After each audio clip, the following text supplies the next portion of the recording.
If you're enjoying these videos, subscribe. Let YouTube know that I'm doing a good job by subscribing to the channel. Plus, you'll get notified when I have new videos coming out. And finally, if you're enjoying what I'm doing, give it a like. Just click on that thumbs up, and that way YouTube knows that you like it, and they'll pass it along to other people that might enjoy my content as well. I really appreciate it. Thank you again. Let's get started. So, good morning. Magpapakilala ko muna ngayon. Ako si Ceasar Soliven at ako po ang di-discuss about sa quail production and management. So, we have the different breeds of quails in the Philippines now, and not many people know that quail raising is one profitable business. Those who have ventured on its usually hobbyist and not particular on income generation. In fact, all the popular breeds used for egg and meat commercial production are just sub-varieties of quaternix species, which is capable of producing eggs throughout the year. Learning the different breeds of quail in the Philippines and how to run the business in the key. Now the objectives is, at the end of this module, you will be able to identify the different breeds of quails in the Philippines and enumerate the proper steps in starting a quail raising business. So lesson 1, we have the breeds and selection of healthy stocks. Now, this is the different breeds found in the Philippines. We have the native. Yun po yung nakikita natin sa bukid. Japanese Taiwan, Japanese Shuttle, Negro, and Silver. Actually, marami pa po talagang ibang different breeds in the Philippines. No? Yan lang po yung na-search namin regarding sa quail. So, ito po yung native known as sa pugo. No, yan po yung nakikita natin usually found in fields and forests. Sa bukid natin, sa rice fields. Since it is not suited for commercial production, it is usually treated as a pet. No? We have the Japanese Taiwan, also known as the Chinese quail, commonly raised in the Philippines. So ito po yung Japanese Taiwan, ito po yung ginagamit nila for layer dito sa Pilipinas. Ano po? So next, we have the Japanese Shuttle. Yan, kung makikita nyo, ganyan po sila. Magkakaiba po yung kulay. This is a strain, came from America. Similar to Japanese Taiwan, but its body and egg are bigger, has rusty to reddish brown breasts. Then after hatching, male chick can be easily recognized because of its black feathers, and female quail has a brown feather, so madali lang silang ma-identify. Ano po?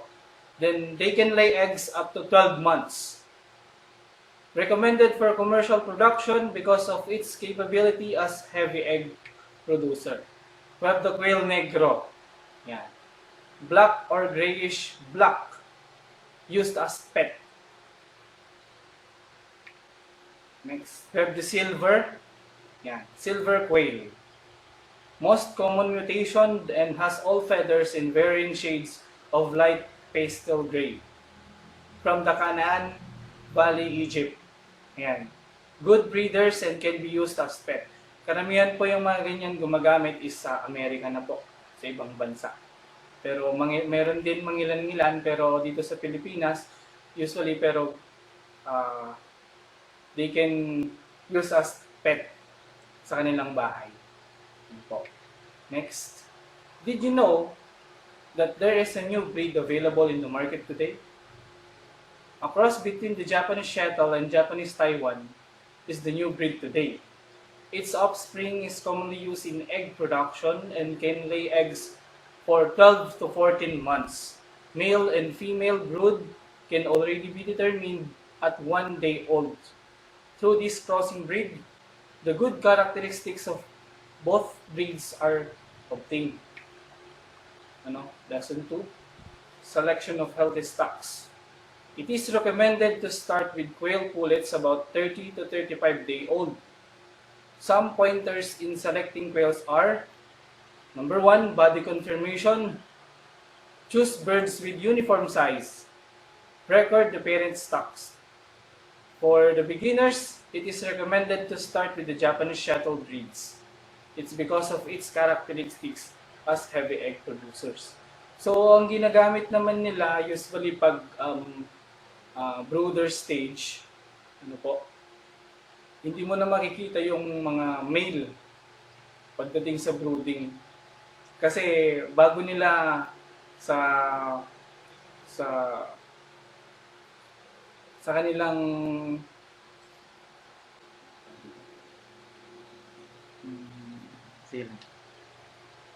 sa kanilang farm, usually ginagawa nila, hindi na lumalabas yung male, pinapatay na nila. Ang lumalabas na lang doon yung mga female. Kasi they are used for breeders and layer. Next. Body conformation. The feathers should be tidy and neat. Avoid buying those with streaks of black or white feathers. This could be signs of inbreeding. Choose birds with uniform size. Mature 60 days old. Japanese quail weighs an average of 120 grams, while a pullet 30 to 35 days old would only average 100 grams. A mature American quail weighs an average 220 grams, while the pullet 200 grams. Next, record the parent stocks, size of eggs. Ang ginagawa nila dito, pag size of eggs, usually tinitimbang nila. Laying efficiency, 65% average. Laying efficiency within 300 days laying period is desirable. Now, growth rate, body weight, or body weight. Prices stocks. The price of quail range from 8 pesos for a chick, 35 pesos for a pullet. Then the stocks are commonly available in the provinces of Bulacan and Quezon. So yun ang ginagawa ng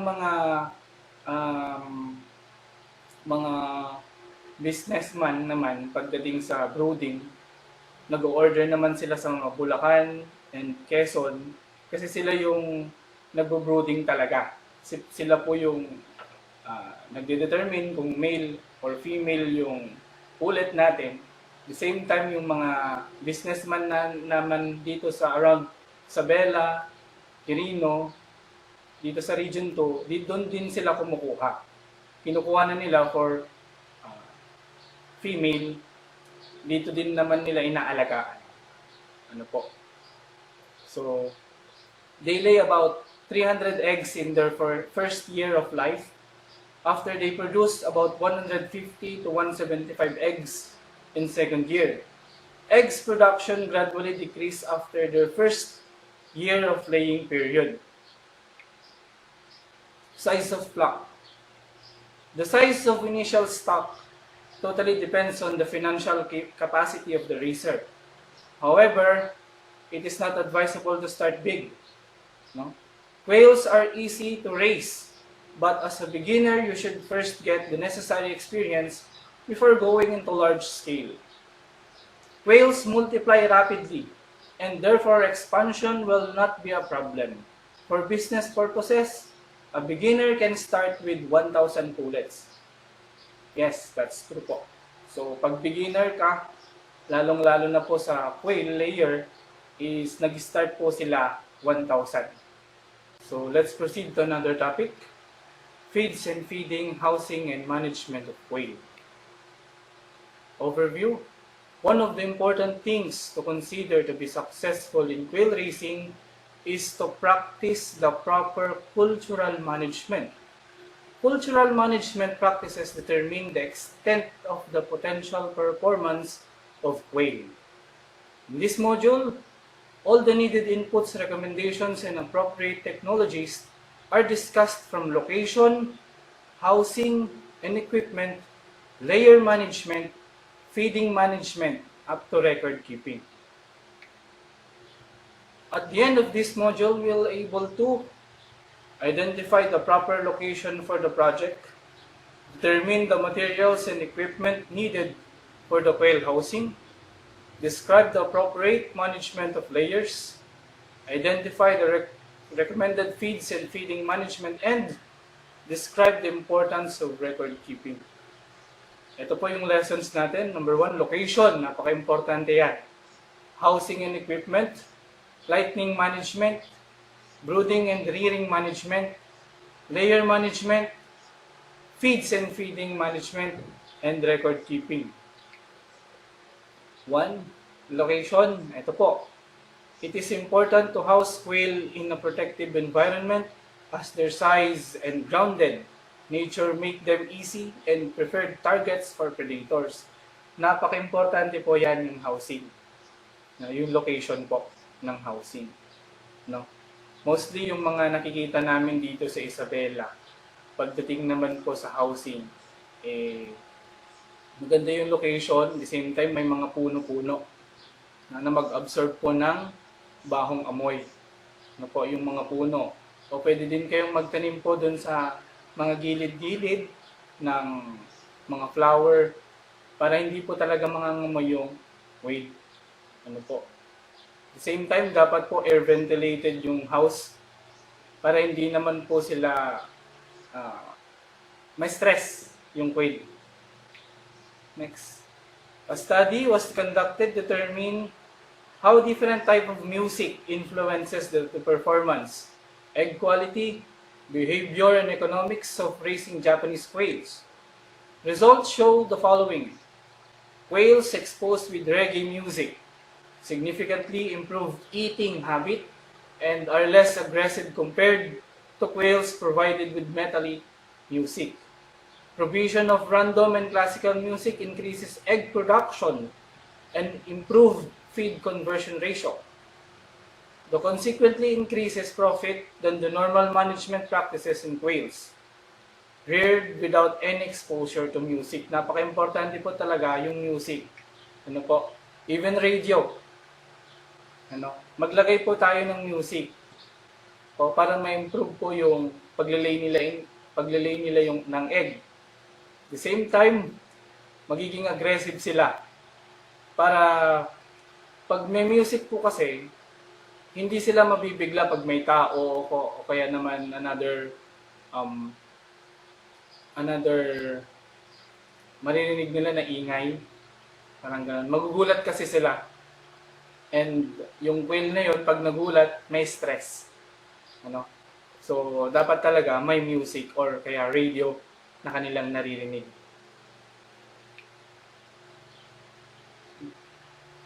It is also recommended that the farm should be located in quiet place. Noise results to stress. Yan, tulad ng sinabi ko kanina, yung maingay. Pag may maingay silang ibang ingay na naririnig, yon, magre-result sa kanila, stress. Fly upward, hitting their heads, broken skulls. Yes. Lalong-lalo na yung space requirement. Pag meron silang naririnig na noise, na kakaiba doon sa paligid nila, yun magugulat, the same time nagpo-fly upward, yun nga, sabi niya, hitting their heads, no? Then broken skulls, yun, doon sila mai-injury, then doon naman magkakos ng death. Provide music to accustoms the birds to noise with access clean water. Actually, yung access clean water, dapat ad libitum po yung tubig. Hindi po dapat nawawala ng tubig sa kanila. It is also recommended that the farm should be located in, sabi ko kanina, well ventilated. Quail's temperature is high. Ano po? They are proven to be more productive when cultured in areas with temperature ranging from 31 to 35 degrees Celsius. Then, pag cold season naman tayo, maintain 70 to 80 degrees Fahrenheit. Then, with area waste disposal. Raising quail is similar to chicken. Rearing but will only occupy a small area. Quail cage should be well ventilated and be protected from temperature disturbance such as extreme heat or chilly season. Therefore, the east-west position should be considered. It should be protected from predator animals such as birds, rodents, and cats. Quails should not be loose as they don't have homing instinct and will get lost if they are released. No? So birds raised for hobby, they can be raised on floors. Birds raised for eggs or meat, they can be raised in the cage. So yun po yung pagkakaiba nila. Pag hobby, they can raised on the floor. Ano po? Pag birds raised for eggs or meat, they can raised in the cage. Ano po? Then, example for housing. Yeah. And then, pag meron po kayong kulungan ng baboy, pwede din nating i-convert it into quail housing. Ano po? Actually, napakaliit lang naman po ang ang magagamit ng space requirement for quail housing. Ano po? Ayan. Housing and equipment management. Kung napapansin ninyo, kung sa layer, chicken layer, meron pong meron pong ganyan. Meron din, ang quail, meron din ganyan. Ayan, yung mapapansin niyo. Paglagyan ng tubig, ano po? Ayan. One of the advantage in quail raising is the relatively small space that is required. Commensurately, the cost of putting up in cage is cheaper. The materials commonly used in making quails are plywood, 1/4 inch chicken wire, 1x1 lumber to serve as framework. For every stage in quail's life, space requirement varies. This is true in the case of other fowls and even livestock animals. The following will help guide the raisers in determining the space required for quails. Ito naman po, pag kulang ang budget, gamit na lang po tayo ng plywood. Then, tsaka yung mga kahoy dyan na pwede nating gawin na cage ng quail para hindi po tayo magastos. Ano po? Long narrow type cage for layered quail. Ito po, size 12 by 24 by 1, 850 to 1,000 layers po ang kaya niyang ikulong. Flooring and all sides made of chicken wire with 5 cm aperture. Top of cover made of chicken wire with 2 cm aperture. Ito po yung tips. Don't provide too much space. Ano po? It will encourage too much movement. And then thereby, increasing the risk of injuries. So dapat po, yung space requirement ng quail, talagang naka-fix po talaga. Hindi po kailangan na maluwang. Kasi ang iniisip naman ng mga farmers, maganda pag maluwang kasi nakakapaglaro sila, which is not advisable. Ano po? Mag-i-increase po yun ng injury. Ito naman po, yung long narrow type cage, it is recommended to ensure the synchronized feeding of quails. See actual photo. So, yung nakikita ninyo, yan po yung long narrow type cage. Yan, napapansin ninyo, hindi po siya for layer, ano po. Ganyan. Nangingitlog din yung mga yan, pero hindi ganyan po yung type of layer cage. Ano po? Long narrow type cage po ang tawag na. Ayan. Ganyan po. Ito naman po, yung sinasabi ko na layer cage. Battery type cage po ang tawag. 4 by 8 by 1. Stuck in 4 decks with 3 to 4 between decks. And then rat proof. Ayan. Kung mapapansin niyo 1 feet po. yung kataas, 4 feet po yung length, then 8 feet po dun sa kung gaano po sa taas niya. Ayan. 8 feet po. Then 4 feet yung length. Tapos yung width, 1 feet.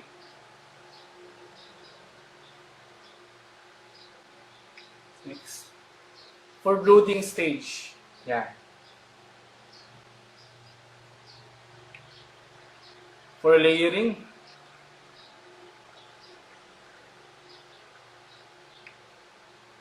Ayan. Mostly pagdating sa backyard, ganyan po yung ginagamit nila. Ayan. PVC yung feeder nila. Then yung ano naman, yung feeder nila, ayan po, Ceasar lines po. Pwede din naman po pag PVC, pero medyo dapat yung PVC mas malaki po yung size ng PVC natin. Kasi pag maliit po ng PVC, marami pong mahuhulog. Pagka kumakain po kasi ang quail, napaka wild pag kumain. Marami ding nahuhulog. Kaya naglalagay po kami ng screen sa feeder nila para pag kumain, hindi po magulo, hindi po wild. Kasi meron pong screen na nandun nakapatong sa feeder nila. By the way, makikita natin sa presentation mamaya. Yan. Yan, kung mapapansin ninyo, itong type of cage natin, ito po yung ginagamit nila mostly in Pampanga, Tarlac. Yan. Ganyan po ang ginagamit ng quail cage nila. Pero yung kanina, sa backyard lang pwede na po yun. Pag farm po, ganyan ang ginagamit nila actually. Lighting management. The primary action of light is stimulation of the secretion of hormones that activate the ovary and initiates ovulation. Laying quails require 12 to 14 hours of continuous light. Artificial lights can be provided either before day breaks in the evening or can be splitted. Even male quails are influenced by natural or artificial lights in production of semen. Interior walls of laying house should be white or light colored to reflect the light provided and reduce dark spots in the house. Now, napaka-importante po pala ng lighting management. Yung light, kailangan po talaga ng light kasi yun nga, sabi niya kanina, tumutulong din yun ng pagigitlog yung quail. Pag wala pong light, actually lalong-lalo na paggabi, hindi sila nakakakain. They are alive din paggabi, kumakain din sila, nangingitlog din yan mga yan paggabi, lalong-lalo na pag laying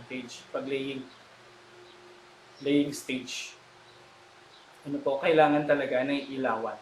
Hanggang dun sa pinakababang layer niya.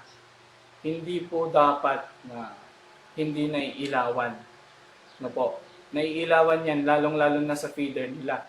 Para yun po kasing importante, para yun, nakakakain sila paggabi. The same time, nakakaitlog. Nakakatulong yun para mangitlog ang pugo. Any sudden decrease in hours of light per day will cause decline in egg production. Then, light stimulates bird activity, thus less cannibalism occurs with birds grown in dark out housing. Then, yun nga, sinabi ko kanina, magkakaroon din ng cannibalism. Ibig sabihin, tinutuka-tuka nila yung kanilang kapwa-pugo. Nag-aaway-aaway sila kasi hindi nila nakikita yung pagkain nila. Nagtutuka-tuka hanggang sa nakakalbo na po yung pugo natin. Nagtataka po yung mga iba kung bakit nagkakalbo yung pugo nila, hindi nila alam cause of cannibalism. dahil sa yun walang ilaw o kaya naman nauubusan ng pagkain. So kailangan talaga dapat ad libitum po yung pagkain nila. Use transparent curtains as much as possible to allow light to come in even if it rains so as to provide light. Switch on the lights, especially during dark days so as to provide light continuously.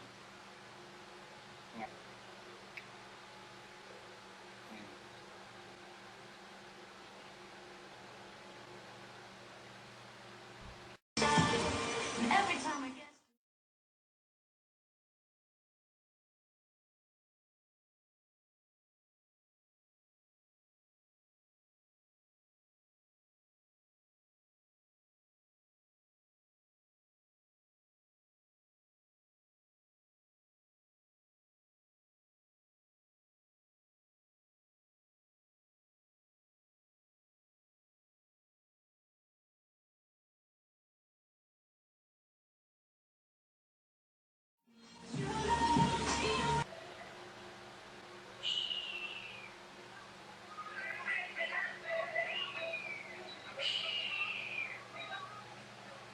Napapansin natin po, napaka-alive po nila, napaka-aggressive. Ayan, brooding management. Ganyan po ang type ng cage nila. An average quail start laying after 45 days from hatching. Mag-start na po siya magle-lay. The production of cycle lasts for 300 to 320 days. And within this period, the laying efficiency should be maintained at 65%. Some of the major consideration when managing layers are, ito po, napaka-importante po yan, number one, water. Ano po? Ad libitum po yan. Hindi po dapat nawawala ang tubig sa kanila. Kasi they are laying. Ano po, nangingitlog po yan. Kailangan na kailangan talaga ng water. Culling. Pag nagkakal po tayo, napaka-importante din po yun.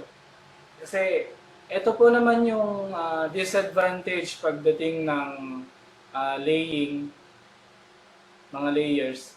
Pagdating po sa atin kasi, pag nag-layer tayo, hindi naman nila may iwasan talagang merong lalaki. Paano natin ma-determine ng lalaki? So, maingay po sila. Maingay. So, maingay. Pagdating sa farm, sila po yung maingay talaga. No?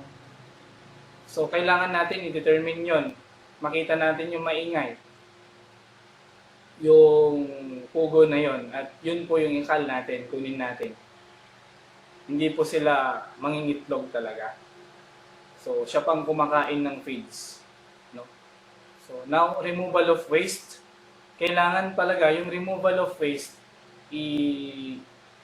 kailangan dapat araw-araw. Ano po?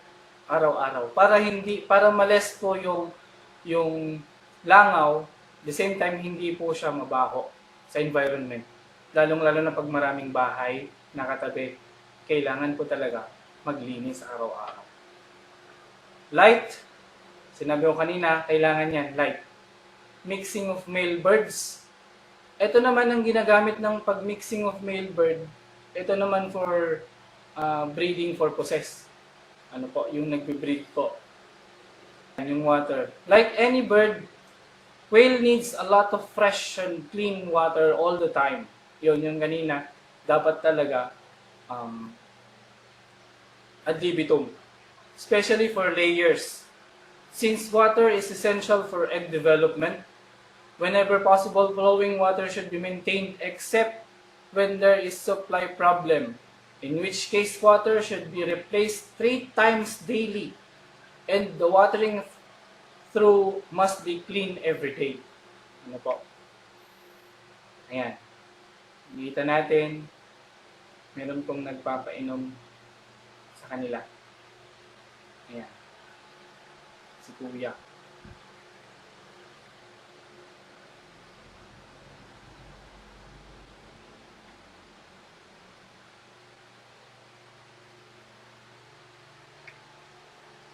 Kaling. Ayan. Sick, abnormal, defective, and unprofitable or unproductive birds affect profitability of raising quails and should be culled. Yan. There are two options of culling: continuous or one-time culling for table egg quails. Male should be culled as this also unproductive. Pag culling naman, based on my experience, hindi naman pag nag-cull na tayo, around 10 to 14 months, pag nagkakal tayo, hindi naman po basta-basta, hindi katulad ng baboy, pag sinabing ibibenta, nandyan na yung bibili. Hindi naman po ganun kadali magkal ng pugo. Pag nagkal tayo, pangilan-ngilan, merong pong bibili, minsan wala. Ano po? Although depende din po yan sa area. Depende din sa province. Dito kasi, doon din po kami nahihirapan pagkaling. Ano po? Talagang ibebenta natin, i-market natin. Tulungan natin na mag-market yung sarili natin para at the same time, hindi tayo nahihirapan pagkaling. Removal of waste. Napaka-importante yan. Because of the high protein content of the quail feeds, quail manure has high ammonia content, which will cause discomfort for the birds if it not removed daily. Removal of the manure can be facilitated by placing a manure receptacle or receiver under the cage. The common ways of handling manure from cage are use of polyethylene plastic sheets, use of polypropylene bags, and use for plywood or hardiflex. Manure can be disposed by stocking and the manure barn to be sold of the vegetable grower or fish pond owner. Disposable of manure and clean or soaked sacks on river banks and streams as fish feeds and dumping into drainage system going to river stream.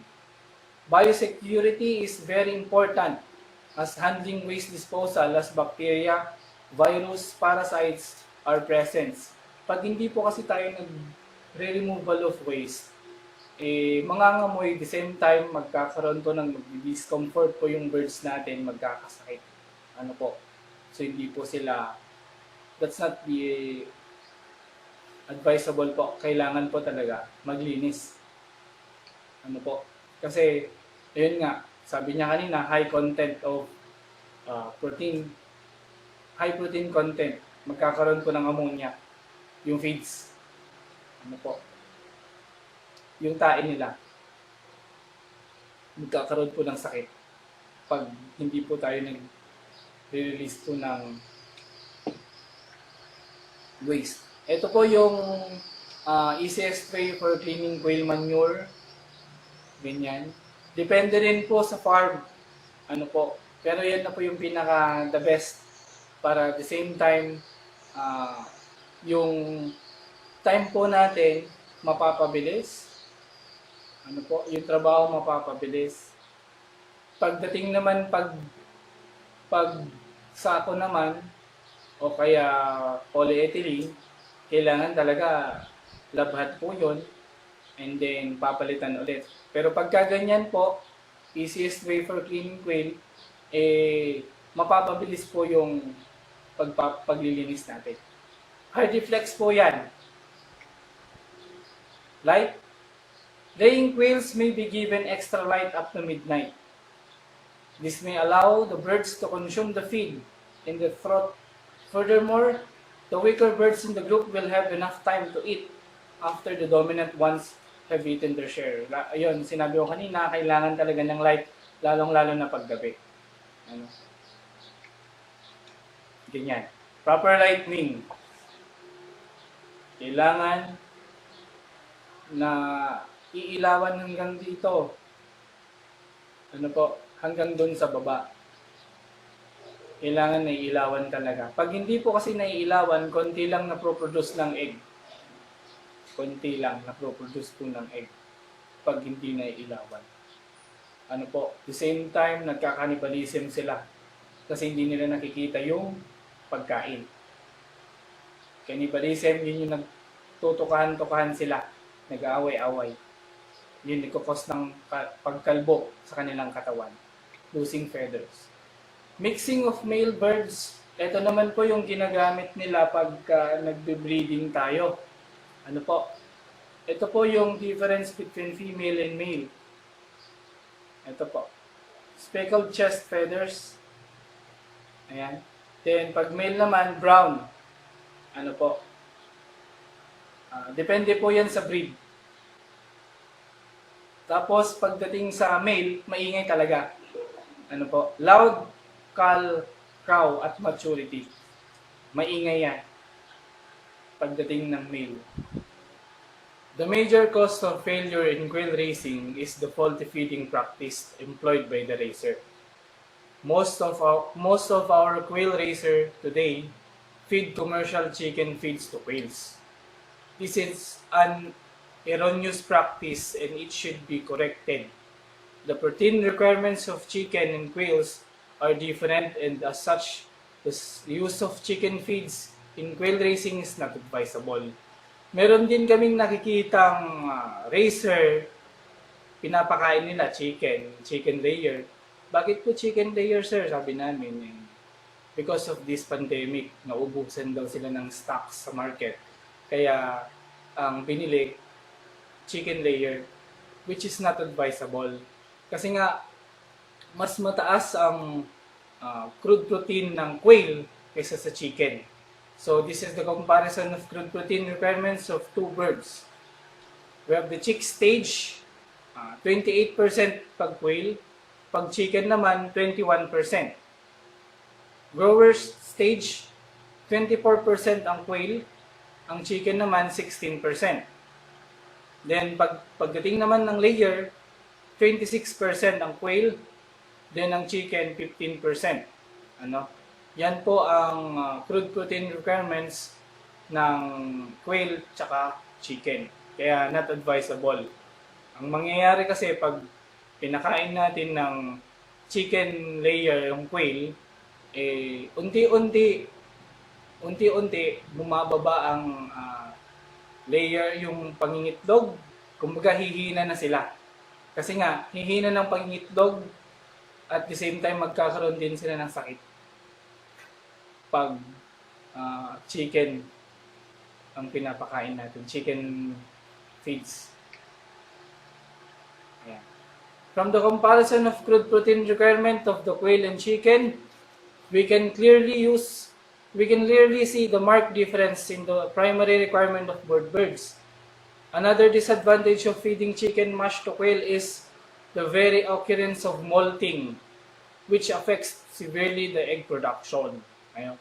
Yung molting na binabanggit, yun yung kumakalbo na po yung feather nila. Ano po? Severely the egg production. Magka-affect yun. Yun yung sinasabi magdi-decrease. Ano po? The following consumptions different quail stage.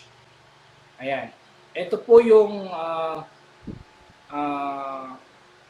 feed consumption nila. Ano po? Pagdating ng quail. We have chick stage per bird, 7 grams per day. Ito po yung nakakain nila. Chick booster po yun, type of feeds. Then pagdating ng growing stage per bird, 17 grams per day. Chick grower po yun. Pagdating naman ng layer stage, 23 grams per day. Yun po yung layer. Ano po? Ayan. Per bird po. Chick stage, 7 grams per day.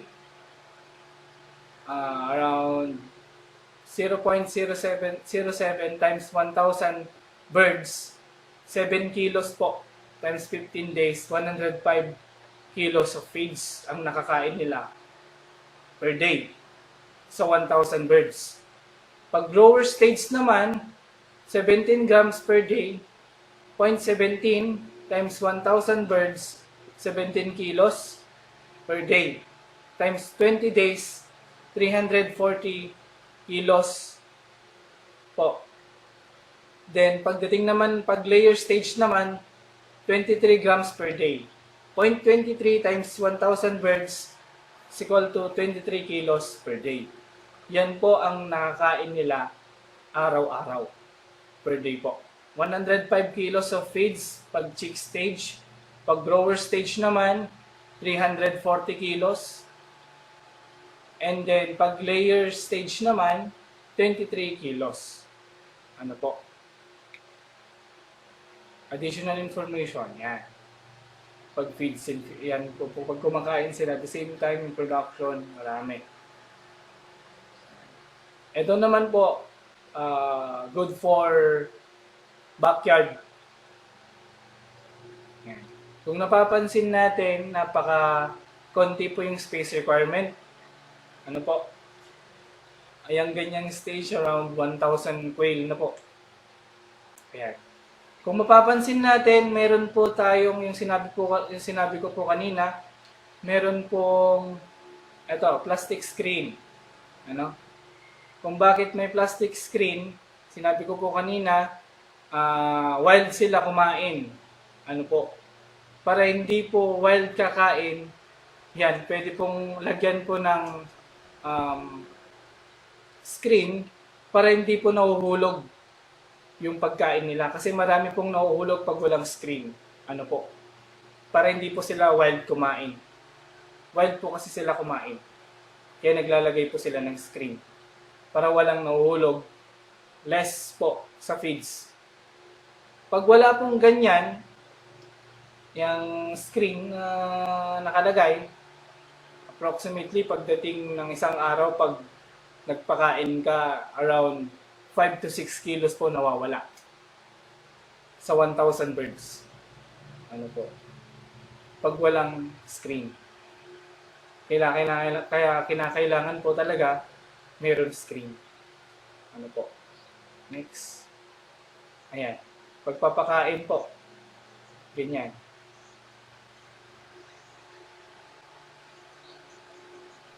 Ayan.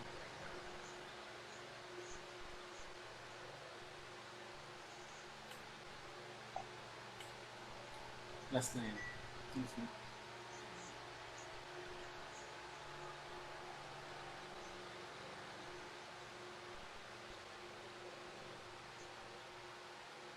Ayan po yung proper management po ng pagpapakain ng quail.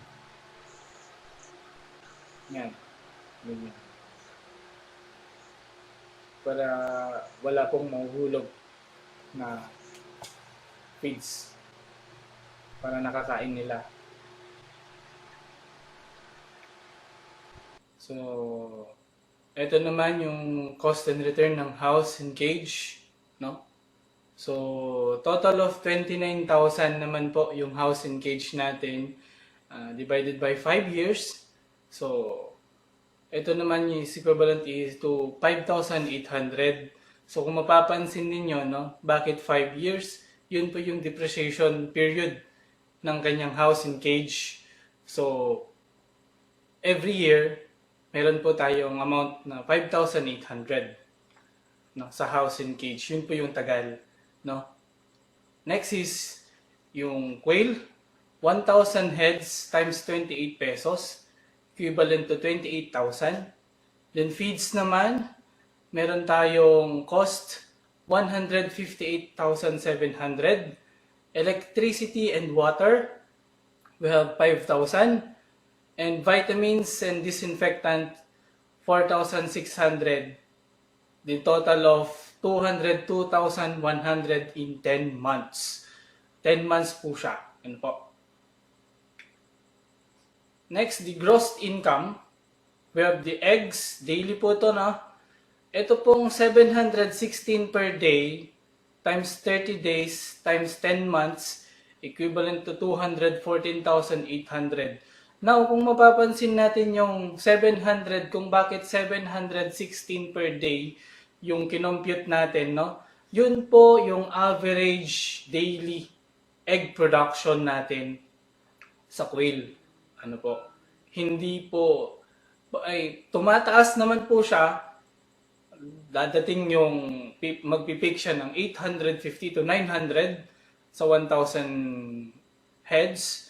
And then magdi-depreciate naman po siya after 8 to 10 months or 8 to 12 to 14 months, depende po sa management.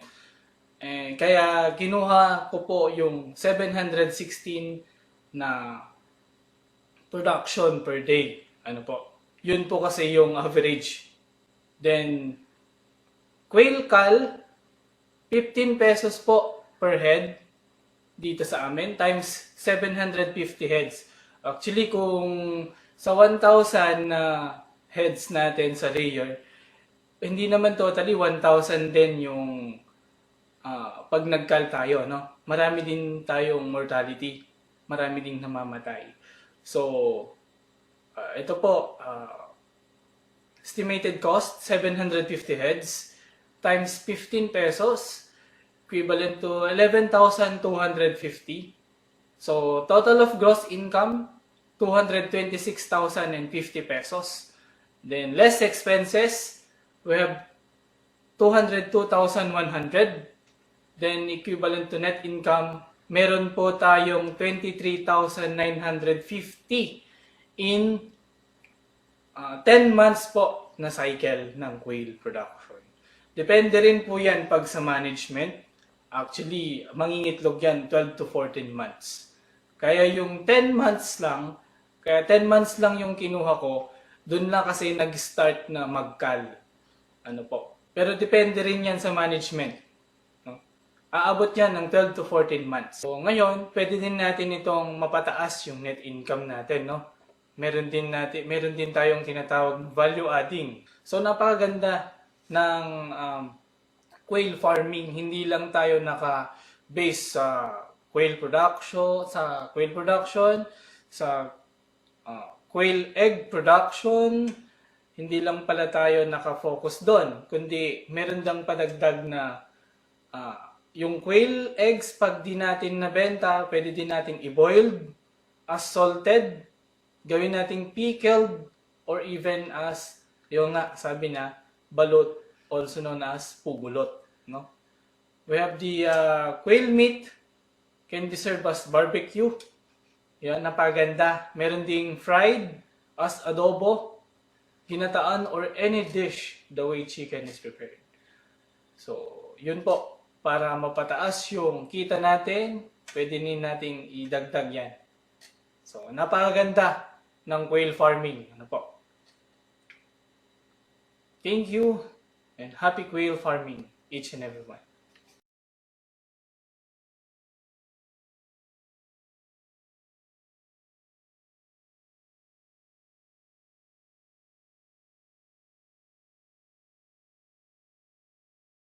Quail production na ibinahagi po sa atin ni Sir Ceasar Ian Soliven ng Cagayan Valley Research Center. So, narito po ngayon si Sir Ian upang sagutin po ang inyong mga katanungan patungkol po sa quail production. So, magandang umaga sa iyo, Sir Ian. Bumati ka muna sa ating mga participants.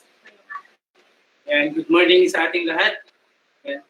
Nag-enjoy po ba kayo sa ating topic for today? So, quail production. Actually, marami talaga question.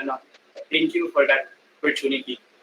Okay, so, ayan, sa mga participants po natin through Google Meet, you can raise your questions through our chat box. And gayon din po sa ating mga participants through Facebook Live, you can comment your questions po at amin po yan babasahin at sasagutin ni Sir Ian maya-maya lamang. So, reminders to all our participants, do grab your copies of Agriculture Magazine on your leading bookstores nationwide or download your copies on your mobile device through Press Reader and Magster. Also, follow Agriculture Magazine on Instagram at Agriculture Magazine and Twitter at Agriculture NB. And so, I think our participants are now ready for our open forum. And sa mga participants po natin through Google Meet, good morning po once again. Hello po, you can open your mic po. Good morning. Ayan, so good morning po sa inyong lahat. Meron po ba dito yung nag-venture na into quail production?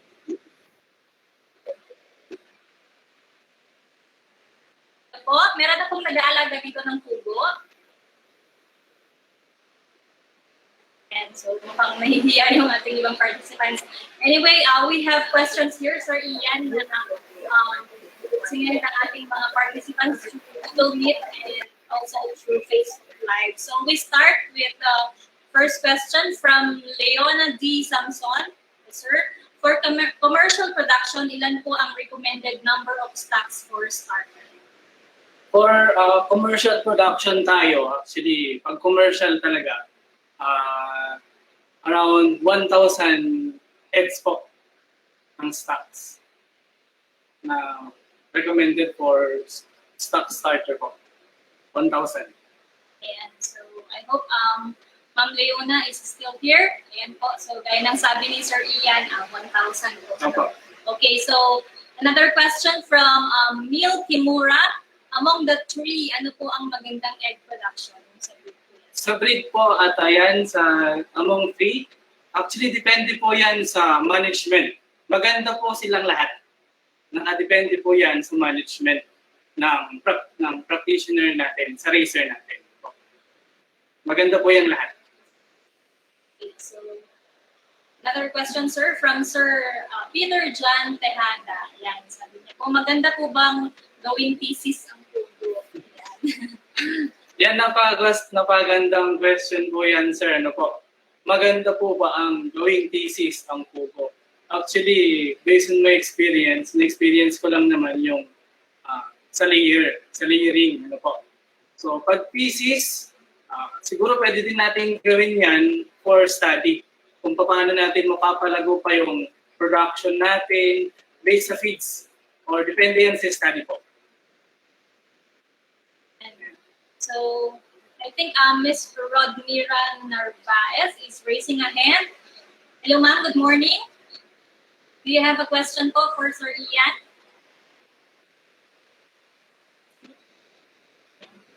Hello, Ma'am Rodmira. Okay, I think natinggod niya na. Okay, anyway, proceed tayo for the next from Sir Emmanuel Fernandez. Ano po ang mga organic feed na available para sa brooding? Ayun, napakaganda din na question. Ano-ano ang mga organic feed na available para sa pugo? Kung ano po ang available na organic feed po dyan sa environment natin, pwede din natin pong ipakain dyan sa ating puguhan. Let's say, for example, yung Madre de Agua. Yan. And then, pwede din po natin ipakain o ipainom sa kanila yung mga concoctions. Let's say, for example, yung imas po. Kung available po o kaya gumagawa po natin yan, pwede din po natin i-serve as vitamins for them. Pwede po yun. And so, another question, sir, from Agri Corner. Ayan, kapag magpaparami po ng quail, kailangan po ng male and female, pero yung feeds po ba, same pa din po yung quail layer feeds? Okay, sige. Kapag magpaparami ng quail, diba, kailangan talaga yung male and female. Ano? Yung feeds naman, the same din yung quail layer. Yes, the same po. Kasi ang purpose naman yon, yung layer is to, yung pangingitlog, ano po. Meron po talagang pag sa breeding purposes po.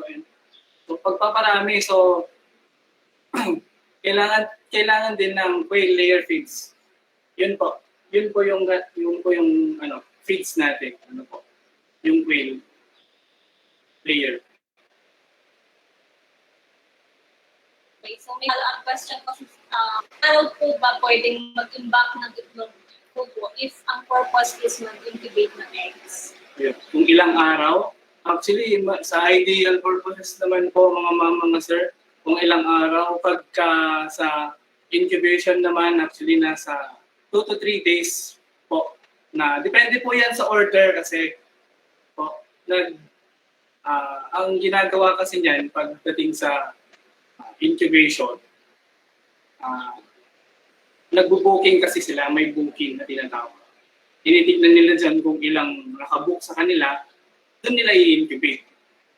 Ano po? Sa kanila, depende yan kung ilang araw, kung Halimbawa, sa isang araw, meron tayong 1,000 eggs na order. Yun din naman i-incubate nila sa isang araw. So, depende yan sa order. Ano po? Usually, mga 2 to 3 days po bago nila isala. Depende din sa dami ng nag-order. And so I hope Sir from Agri Corner was clarified with the answer of Sir Ian. Okay, so I think Ma'am Rodmira, are you raising a hand? Do you have question po for Sir Ian? Hello, ma'am. And si Sir Carla Torres. Hello, sir. Good morning po. Hello, good morning. Good morning po. Mga information.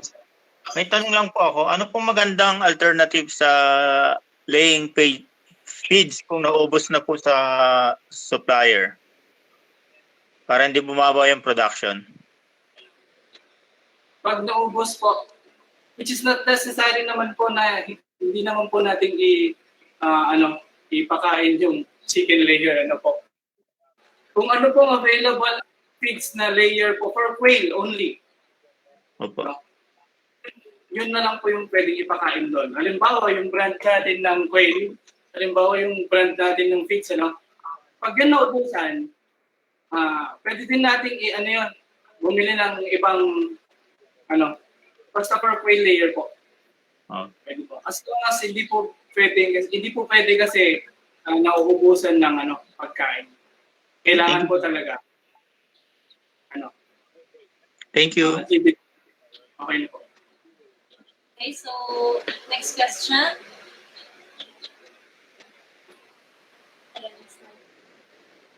Ayan, so may follow-up question si Sir Emmanuel Fernandez. Ano po ang kinakain ng mga pugo sa wild?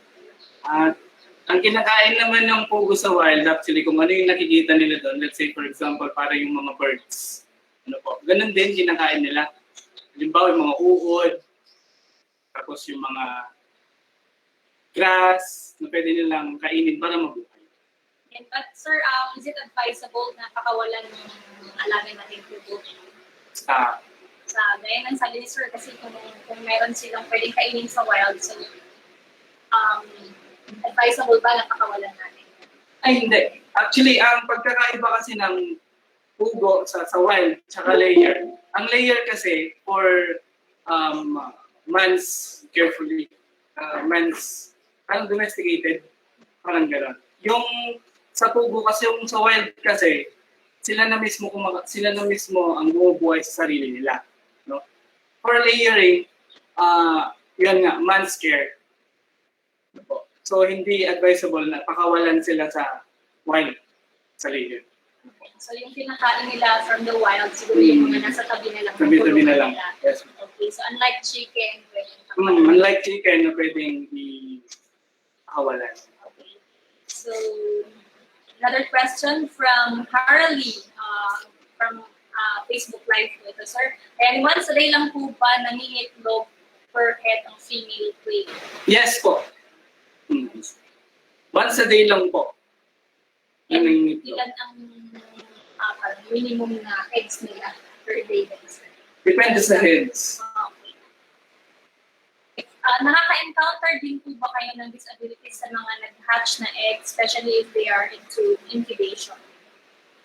Actually, sa incubation, hindi naman po ako nag-incubate.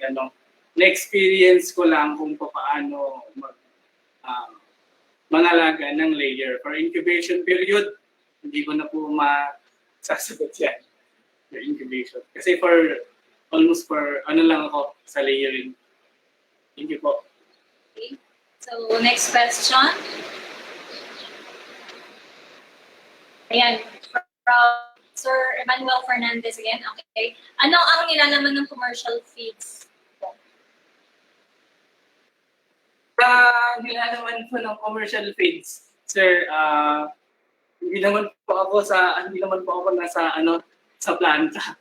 Kaya ang purpose lang naman ng commercial feeds lalong sa layer is for laying lang naman po yung purpose nun.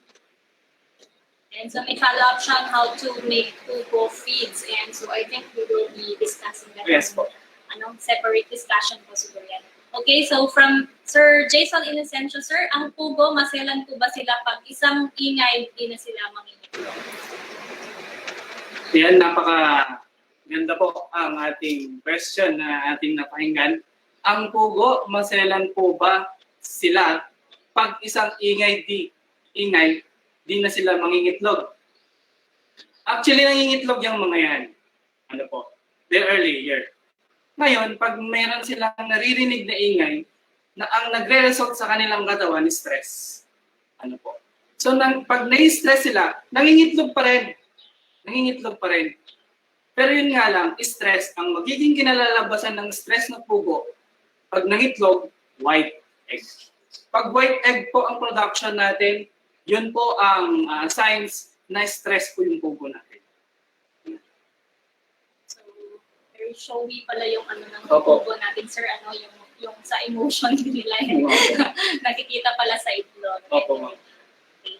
So, another question, sir, from Sir Ian Doronio. Paano kaya natin paliit ang production cost para tumaas ang net income ng farmer? Napakaganda ring question. No? Ano po ang, ma'am, Okay. And, paano kaya natin mapaliit ang production cost para tumaas ang net income ni farmer? Napakagandang question, ano? Paano natin mapaliit ang production? Actually, pag first time natin na nag-establish ng quail production, pagdating sa management, pagdating sa ganyan. Actually, hindi talaga natin mapakibalik ko yung hindi natin mapapaliit yung production pagdating sa first establishment. Talagang talagang magastos po yan. Actually, kailangan dapat prepared lahat. Ganyan. Tapos, para yung production natin, para tumaas ang net income ni farmer, unti-unti naman yan yearly naman po yan yearly naman po yan na tumataas po yung kita natin. Hindi basta-basta pag nag-establish natin, kumikita na tayo, nabawi na natin yung gastos natin, which is no. Part of investment po yan.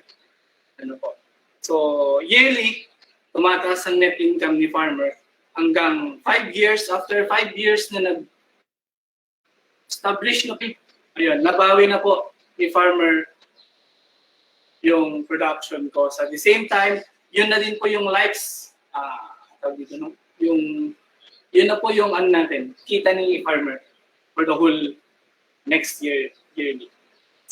Okay na po. Tama nga sabi ni Sir Ian, kailangan siguro sa mga farmers natin, kailangan risk taker Yes, sila po. na, sir. So, hindi kailangan na sa umpisa kikita Oo, po. So, kaya nang sabi mo, parang investment na Investment na rin. Hindi naman gradual siguro yung, Yes, po. yung pagkakaroon nila ng nakikita. So, kailangan may patience din at kailangan ng effort. I think lahat naman ng mga bine-venture natin, even sa business, ayan. So, kailangan talaga we have to take the risk. Yes, po.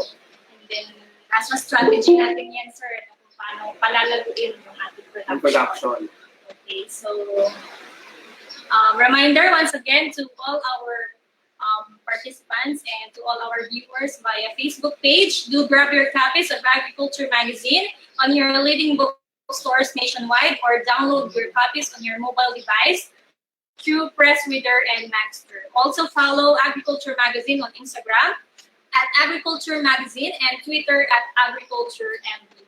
For more exclusive stories and details about AgriTalk series, visit agriculture.com.ph and ati.da.gov.ph. So don't forget to tag us at #AgriTalk2021. Okay, so we proceed to another question from Sir Jonathan Caranza. May supplier po ba tayo ng day-old sa Region 5? Yan, sabi niya, from Camarines Sur area. Ayan, si Sir... Ayan. may supplier po ba tayo ng day-old sa Region 5, Camarines Sur area? Ang advice ko lang po sa inyo, sir, i-click po natin yung Facebook page ng Quail Farming. Nandun po yun. Makikita po natin yun sa buong Pilipinas kung sino-sino po sila, kung sino-sino po yung supplier ng day-old. And so, another question from Sir Caloy Torres. Gaano kalaki ang suitable na area for 1,000 heads for the beginners? Yeah. Napakaganda. Ano po? Gaano kalaki ang suitable na area for 1,000 heads for beginners?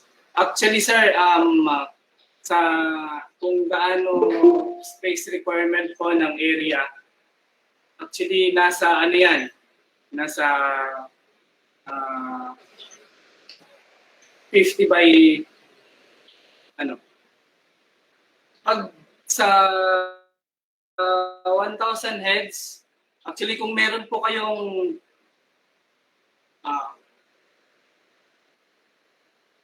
piggery, doon na din po natin i-convert na ano na for housing. Hindi naman po malaki yung housing natin ng page ng Quail. Hindi naman po ganoon kalaki. As long as nakaka-air ventilated siya, okay na po 'yun. And so it doesn't require Opo, na malaki yung laki. Okay. So another question po from Sir Ryan Alaga. Ano po ang mga disease na ma-encounter ng mga quail? Ayan, napakaganda ng ating question. Ano po ang mga disease na ma-encounter?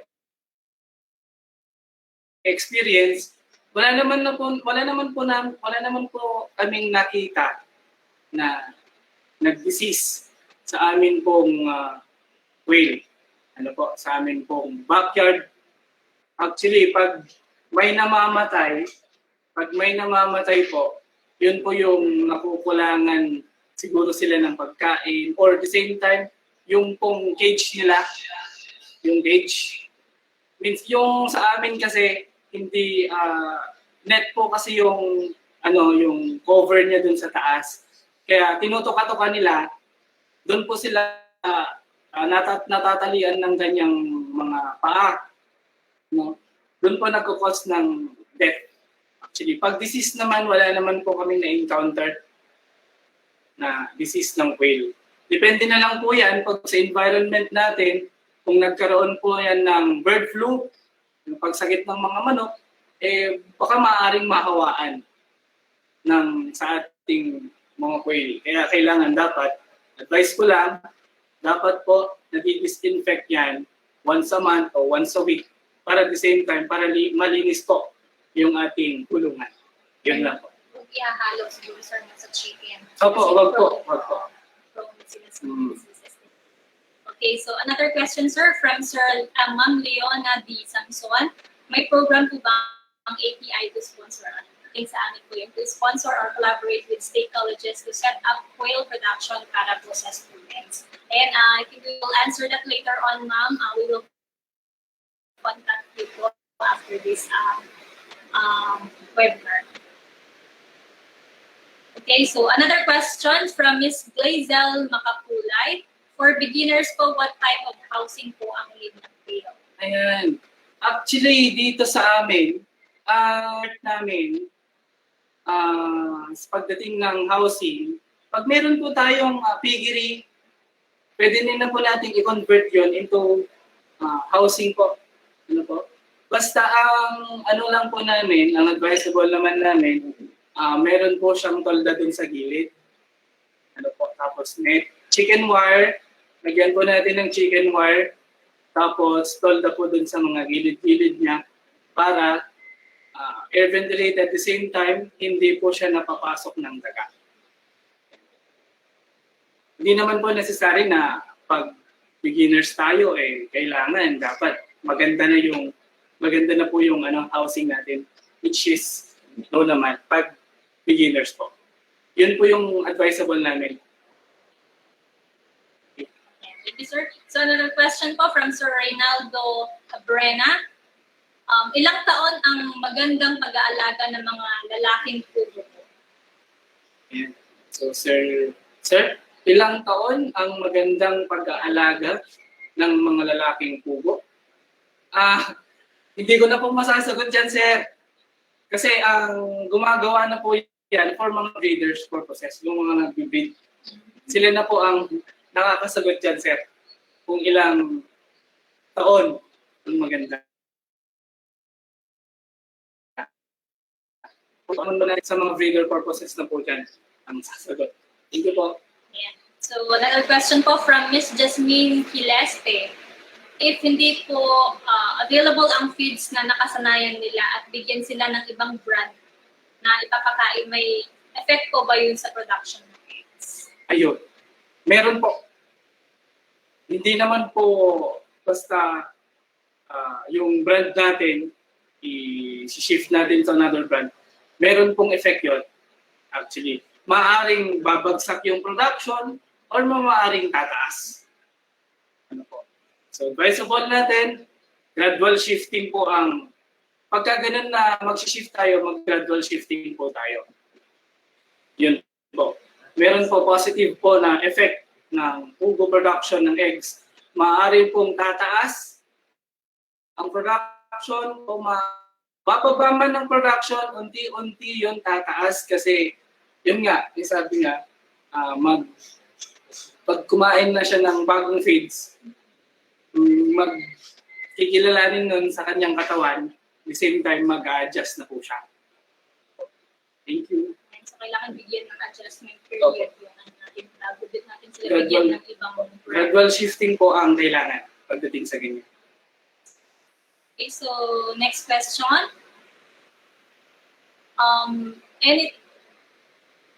Okay. So, may supplier po ba dito sa Cagayan Province? Yan po ang tanong ni Mr. John Martin Dalafu. Thank you, sir. May supplier po ba ng dito sa Cagayan Province? Sa Cagayan Valley po meron. Meron po. Saan po at magkano po kuya? Kaya, dito sa atin ang nagsusupply, Tagaramon po, Isabela. Ayan. Tagaramon po siya. Kung magkano, siya na lang po tanungin niyo actually. Message niyo lang po ako sa Facebook page, sa Facebook account ko po para ma-ano ko po kayo. Para ma-message ko po kayo. Para masabi ko po kung saan at siya na po yung talang mag-talk po sa inyo. Ayan, so open pa lang Facebook ni Sir for more questions po para sa ating mga participants. Okay, so another question, sir, from Ma'am Donna Cariaso. Any tips po to delay the molting of quail po, sir? Pag molting kasi, ano yan, yun po yung nagkukos ng kalbo, pagkalbo ng kanilang, tips po para to delay the molting of quail po.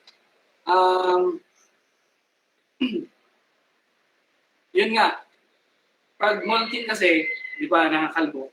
Ang advice ko lang po yan, kailangan talaga advisable na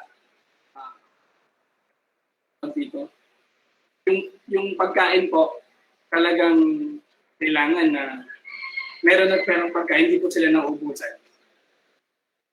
Yun lang po.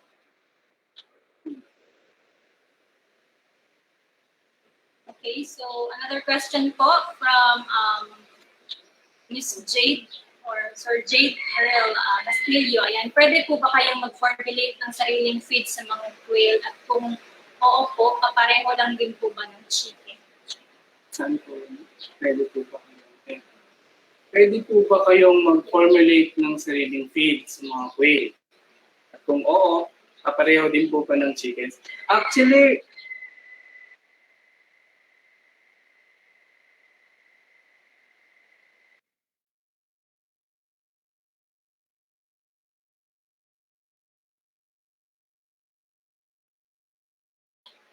kung mag-formulate naman tayo, kailangan dapat may basis po tayo sa sa layer.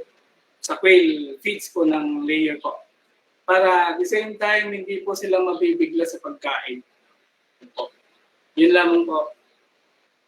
Thank you, sir. So, reminder once again to all our participants, do grab your copies of Agriculture Magazine on your leading bookstores nationwide, or download your copies on your mobile device through Press Reader and Maxter. Also follow Agriculture Magazine on Instagram at Agriculture Magazine and Twitter at Agriculture MD. For more exclusive stories and details about AgriTalk series, visit agriculture.com.ph and ati.da.gov.ph. So don't forget to tag us at #AgriTalk2021. And so, continue po tayo sa ating open forum. So, we encourage our participants po. You can directly ask your questions to Sir Ian while he is still here. Ayan, so, hello po muli sa ating mga participants through Google Meet. Hello po. Hello po. And so, the floor is now open for you po to directly ask questions.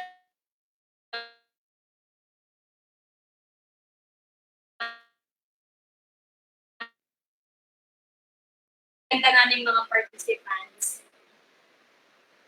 Ayan, so, si Miss Rodmira Narvaez. Hello, ma'am. You're still raising your hand. Ma'am, we have a question for Sir Ian about quail production.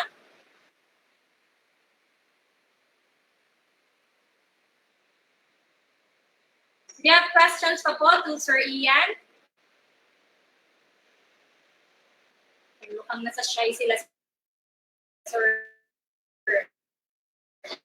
Okay, and starting capital po until the first harvest. And Magkano ang starting capital po until the first harvest? Kung isasali natin pati yung, dito sa amin, kung isasali natin pati yung bayad po ng tubo. Actually, nag-raise po yan, nasa 40,000 po. Capital po until yung first harvest. Pati na rin po, kasali na rin po yung, yung housing, tapos yung cage, nandun na po. And so I hope Sir Kaloy Torres was clarified with the answer po of Sir Ian. Ayan, so muli, meron na po tayong additional questions from our participants. Hello po. Ayan, so mukhang tahimik na sila. Anyway, thank you very much for raising all your questions, and I hope you were all clarified with the answers given by Sir Ian, and we hope that our participants for today's webinar ay mag-venture na rin into quail production.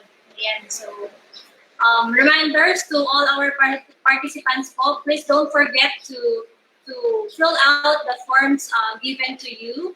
Dyan po sa ating comment box, dyan po sa ating Google Meet. Ayan, I mean sa chat box po, naibigay po dyan yung ating link. And you can fill out our registration forms and evaluation forms po. Para po yan sa inyong certificates na ibibigay namin later on after this webinar. Okay, so ganun din po sa ating mga participants through Facebook Live. Andiyan po nakalagay po yung link din po sa ating post about this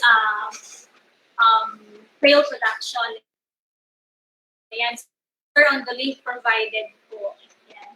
And you can also fill out the forms provided for the evaluation of our speaker for today, si Sir Ian po. Ayan, so thank you very much once again to all our participants. Okay, so AgriTalk 2021 is presented by Agriculture Magazine in partnership with the Department of Agriculture, the Agricultural Training Institute, Smart Communication, and Manila Bulletin. So we would like to take this opportunity to thank Sir Ceasar Ian Soliven for giving us the opportunity to share inspiration, knowledge, and technologies. And of course, to all of our participants nationwide via Google Meet and Facebook Live.